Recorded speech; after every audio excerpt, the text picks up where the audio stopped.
बिहार में खेला हो गया है और जिन लोगों को लग रहा होगा कि नीतीश कुमार बीजेपी की सरकार विश्वास मत जीत गई है, सरकार बरकरार रही, तो फिर खेला किस बात का। तो मैं कहूंगा कि ऐसे लोग जो ये सोच रहे हैं कि खेला नहीं हुआ है, ऐसे लोगों को राजनीतिक समझ नहीं है। जिनको जरा भी राजनीति की समझ है उनसे आप पूछिए, वो एक ही बात कहेंगे कि वाकई आज तेजस्वी यादव ने खेला कर दिया। जो लोग आरजेडी को, लालू प्रसाद यादव को पानी पी पी करके कोसते थे, वो लोग आज तेजस्वी यादव की जम करके तारीफ कर रहे हैं। वो लोग ये कह रहे हैं कि आज तेजस्वी यादव ने अपने आप को बहुत बड़ा लीडर साबित कर दिया है और अपने आप को एक ऐसे लीडर के रूप में उभारा है, एक ऐसे वक्ता के रूप में उभारा है जो आज तेजस्वी यादव को लोगों के बीच में स्थापित करने का काम करेगा। तेजस्वी यादव चाहते तो आज छिछा लेदर कर देते बीजेपी की, नीतीश कुमार की, और कोई पॉइंट नहीं था नीतीश कुमार के पास में, बीजेपी के पास में डिफेंड करने के लिए। लेकिन तेजस्वी यादव ने आज जिस शानदार ढंग से 40 मिनट तक आज बिहार के सदन में अपनी बात रखी, तेजस्वी यादव ने वाकई खेला कर दिया है। और ये खेला आपको नजर आएगा 3 महीने बाद जब लोकसभा के चुनाव होंगे। 0 सीट रही थी आरजेडी की, 0 सीट, लेकिन आज उस आरजेडी के चर्चे ऐसे हैं, नीतीश कुमार के सामने तेजस्वी यादव के, बीजेपी के सामने तेजस्वी यादव के ऐसे चर्चे हो रहे हैं कि आप मत पूछिए। जिस तरह से नीतीश कुमार को, बीजेपी को, जीतन राम मांझी को, सबको एक एक करके तेजस्वी यादव ने धोया है, निश्चित तौर पर तेजस्वी यादव बड़े नेता के तौर पर और बड़े परिपक्व नेता के तौर पर स्थापित हो गए हैं। आज वो लोग, कई ऐसे पत्रकार जो पानी पी पी करके तेजस्वी यादव को, आरजेडी को कोसते रहे हैं, आज उनके ट्वीट में देख रहा था, वो लोग कह रहे हैं कि थैंक यू तेजस्वी यादव, धन्यवाद तेजस्वी यादव। वो लोग ट्वीट कर रहे हैं और कह रहे हैं कि तेजस्वी यादव ने शानदार तरीके से बोला है। देखिए, तेजस्वी यादव को पिछली बार ही नीतीश कुमार ने नेता बना दिया था, मैं बिल्कुल सही लाइन कह रहा हूं। तेजस्वी यादव को पिछली बार ही जब नीतीश कुमार पलटी मार करके गए थे, तभी तेजस्वी यादव एक नेता बन गए थे, बिहार के नेता बन गए थे। उससे पहले तेजस्वी यादव की केवल इतनी भर जो है वो राजनीतिक पहचान थी कि वो लालू प्रसाद यादव के बेटे हैं। लेकिन इस बार तेजस्वी यादव को एक बहुत अच्छे वक्ता के तौर पर नीतीश कुमार ने स्थापित कर दिया है। देखिए, इसमें कोई दो राय नहीं है कि जेडीयू अब न केवल तीसरे चौथे नंबर की पार्टी बिहार में बन चुकी है, बल्कि तीसरे की तो आज की तारीख में भी है, लेकिन तीसरे में भी वो तीसरा नहीं। तो ऐसे में अब मुकाबला आरजेडी और बीजेपी के बीच में होगा, और आरजेडी और बीजेपी के बीच में मुकाबला होगा तो सीधे तौर पर अब बिहार में एक ही नेता बचा है, या एक ही नेता उभर करके सामने आया है, और वो है तेजस्वी यादव।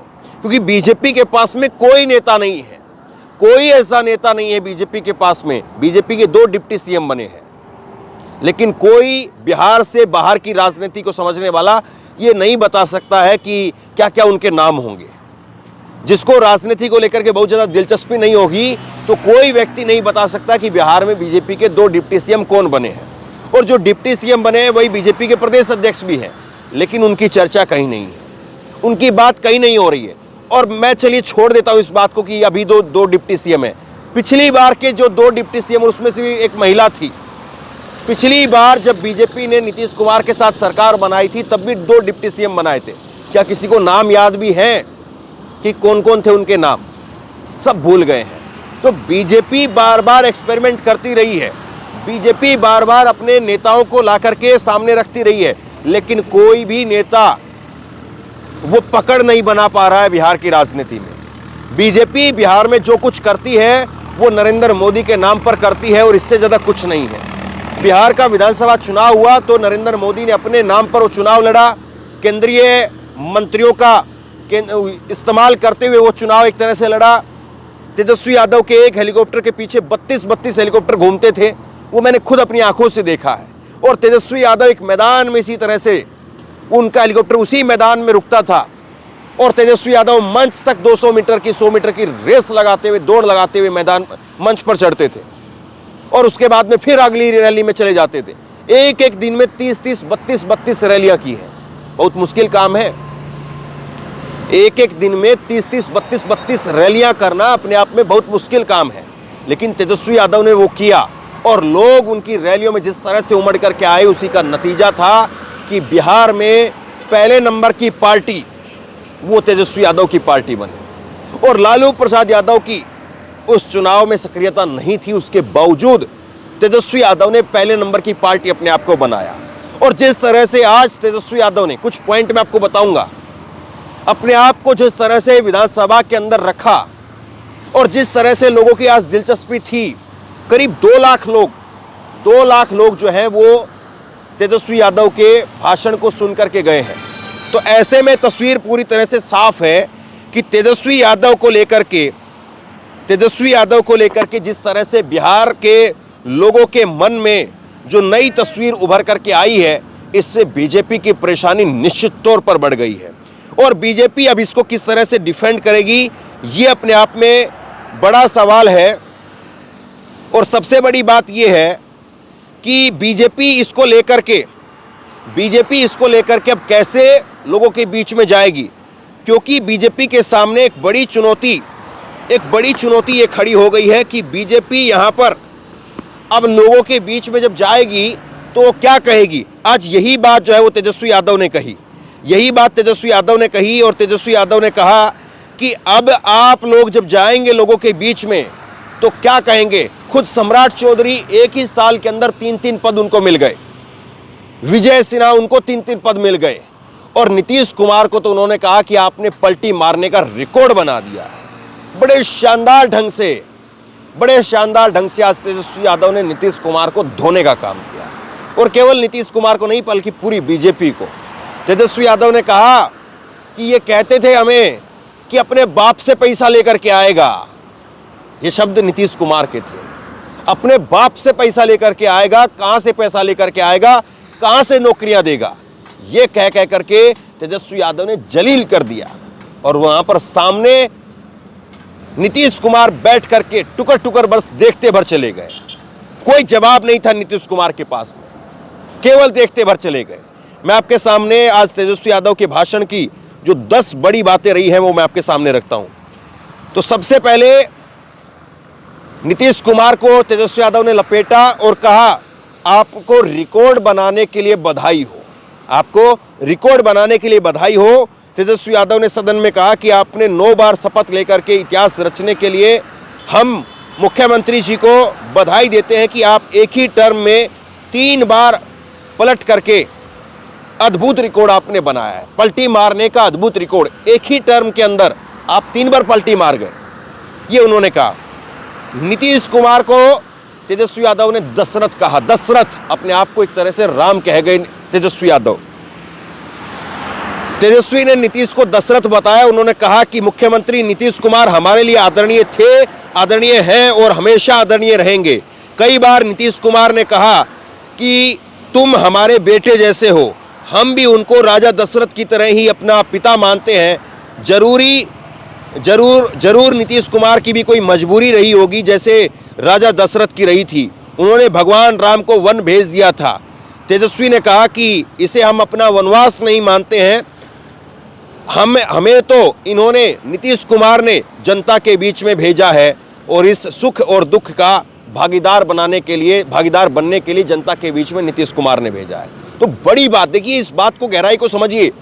नीतीश कुमार के लिए तेजस्वी यादव ने कहा कि ये हमें अपना बेटा मानते रहे, हमें अपना बेटा बोलते रहे, और हम भी इनको अपने पिता की तरह, दशरथ की तरह जो है इनको अपना पिता मानते रहे कि ये हमारे पिता है। जैसे दशरथ ने जो है वो मजबूरीवश राम को वनवास में भेज दिया था, लेकिन हमको इन्होंने वनवास में नहीं भेजा है, हमको इन्होंने लोगों के बीच में भेजा है। और इसके बाद में उन्होंने कहा, तेजस्वी यादव ने इसके बाद में कहा कि नीतीश कुमार को अपनी पार्टी के अंदर केकई को ढूंढना होगा कि कौन है इनकी पार्टी के अंदर जो केकई है, और वो केकई जो है वो इनको बताना होगा कि वो केकई है। तो सबसे बड़ी बात ये है कि नीतीश कुमार के ऊपर जिस तरह से हमला बोला तेजस्वी यादव ने, वो अपने आप में कई सारे सवाल यहाँ पर खड़े कर गया कि नीतीश कुमार आखिरकार इसको डिफेंड कैसे करेंगे। उसके बाद में उन्होंने कहा कि आपने जो असंभव बताया था उसको हमने संभव कर दिखाया। महागठबंधन छोड़ने से पहले नीतीश कुमार ने कहा था कि हमारा मन नहीं लग रहा है। अरे हम आपका मन लगाने के लिए साथ नहीं आए थे, हम आपके साथ खड़े होने के लिए आए थे, हमने काम करने के लिए साथ आए थे। आपने जिसे असंभव बताया उसने हमने संभव करके दिखाया। मुझे कहते थे कि अपने बाप से नौकरी के लिए पैसा लेकर के आएगा। 17 महीने में देश में जो किसी सरकार ने नहीं किया वो हमारी सरकार ने करके दिखाया। और उसके बाद में एक और बड़ा तीखा हमला बीजेपी और आरजेडी दोनों पर तेजस्वी यादव ने बोला। तेजस्वी ने कहा कि हमारी मां आरजेडी है, बीजेपी नहीं है। बड़ा तीखा हमला। तेजस्वी ने सम्राट चौधरी को घेरते हुए कहा कि सम्राट चौधरी कहते हैं कि भाजपा उनकी मां है, हम बताते हैं कि उनकी असली मां हम बताते हैं उनकी असली मां हमारी पार्टी है। पहले वो राजद में ही थे, लेकिन राजद को अपनी मां नहीं मानते तो कोई बात नहीं। तो सम्राट चौधरी से लेकर के विजय सिन्हा से लेकर के और तेजस्वी यादव नीतीश कुमार से लेकर के नरेंद्र मोदी तक घेरते चले गए। फिर उसके बाद में कहा कि एक ही साल में 3-3 पद लिए। डिप्टी सीएम विजय सिन्हा पर तंज कसते हुए कहा कि विजय सिन्हा ने एक ही टर्म में स्पीकर भी रह लिए, नेता विरोधी भी रह लिए और अब डिप्टी सीएम भी बन गए हैं। एक ही साल में सम्राट ने भी 3-3 पद ले लिए। हम आप लोगों की हमेशा इज्जत करते रहेंगे। तो बड़े कायदे से, बड़े सलीके से, बड़े तरीके से बीजेपी को भी धोने का काम किया। और इसके बाद में नरेंद्र मोदी जी को घेर लिया। उन्होंने कहा कि क्या मोदी जी इसकी गारंटी लेंगे कि सीएम नीतीश कुमार पलटेंगे नहीं? क्या मोदी इस बात की गारंटी ले सकते हैं? क्योंकि मोदी को जब पीएम का कैंडिडेट बनाया गया तो नीतीश कुमार पलट करके बीजेपी से बाहर चले गए और नीतीश कुमार फिर उसके बाद पलट करके बीजेपी के साथ आ गए और नीतीश कुमार फिर पलट करके बीजेपी से अलग चले गए, नरेंद्र मोदी से अलग चले गए। और ये सब कुछ तब हुआ जब नरेंद्र मोदी बीजेपी के सर्वे सर्वा थे। तो क्या अब नरेंद्र मोदी इस बात की गारंटी ले सकते हैं कि नीतीश कुमार पलटेंगे नहीं? और इसके बाद में उन्होंने कहा कि आपका भतीजा बिहार में मोदी को रोकेगा। तेजस्वी यादव ने कहा कि बस एक मलाल है, एक बार बुला करके बता देते कि साथ नहीं रहना चाहते। हम आपको कुछ नहीं कहते, अगर हमारे मंत्रियों से दिक्कत थी तो हम बाहर से समर्थन दे देते, आपको कोई हिला नहीं सकता था। हम आपको अपना परिवार मानते हैं, आपके साथ अच्छे पल हम जीवन भर संजो करके रखेंगे। आगे उन्होंने कहा कि मोदी को देश में रोकने का आप जो झंडा लेकर के चले थे उसे आपका भतीजा आज ऐलान करता है कि बिहार में रोकने का काम करेगा। आपको याद होगा नीतीश कुमार एक तरह से इंडिया गठबंधन के फाउंडर कहे जा सकते हैं। नीतीश कुमार, तेजस्वी यादव ने मिल करके पूरे देश में घूम घूम करके इंडिया गठबंधन की पार्टियों को एक साथ एक मंच पर लाने का काम किया। और तेजस्वी यादव ने आज इसी बात को कहा कि अगर आप कह देते कि हमें आपसे दिक्कत हो रही है, आपको हमसे दिक्कत हो रही है, तो हम आपको बाहर से समर्थन दे देते, आपकी सरकार को कोई गिरा नहीं सकता था। और जो आप मोदी को रोकने का झंडा लेकर के चले थे, उस झंडे को अब आपका भतीजा वो बिहार में नरेंद्र मोदी को रोक करके दिखाएगा। इसके बाद में चैलेंज पेश कर दिया कि ओल्ड पेंशन स्कीम आप लागू करके दिखाइए।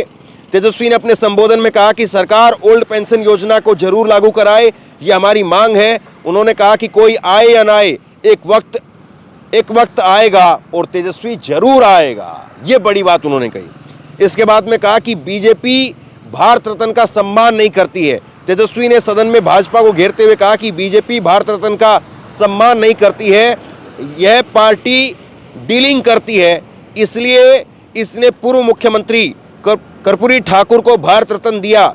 हम लोग किसी भी हालत में घबराते नहीं हैं, संघर्ष करते हैं। और फिर उसके बाद में कहा कि हम क्रेडिट क्यों नहीं लेंगे।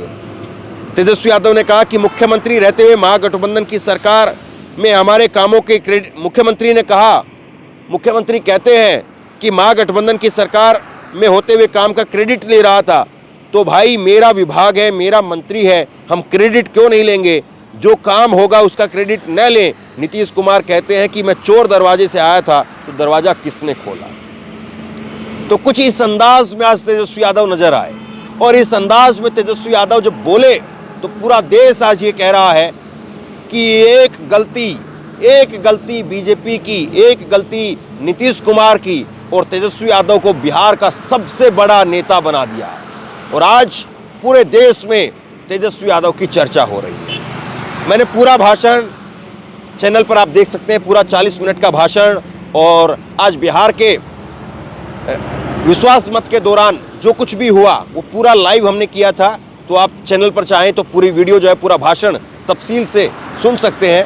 आप बताइए कि तेजस्वी के आज के भाषण को आप किस तरह से देखते हैं और कितने नंबर देंगे? क्या वाकई तेजस्वी यादव को बीजेपी की एक बड़ी भूल बहुत बड़ा नेता साबित कर गई? नीचे कमेंट बॉक्स में अपनी राय लिख करके जरूर बताइए। इस वीडियो को खूब शेयर कीजिए, लोगों तक पहुंचाइए और इसी तरह की तमाम खबरों के लिए ऑनलाइन न्यूज इंडिया को सब्सक्राइब कीजिए। साथ में जो बेल आइकन है घंटी उसको जरूर दबाइए, ताकि जैसे ही कोई खबर अपलोड करें उसकी नोटिफिकेशन सीधे सबसे पहले आपको मिल सके। अगर ये वीडियो फेसबुक पर देख रहे हैं तो फेसबुक पर हमारे पेज को लाइक कीजिए, फॉलो कीजिए और इस खबर को शेयर कीजिए। आपका बहुत बहुत धन्यवाद।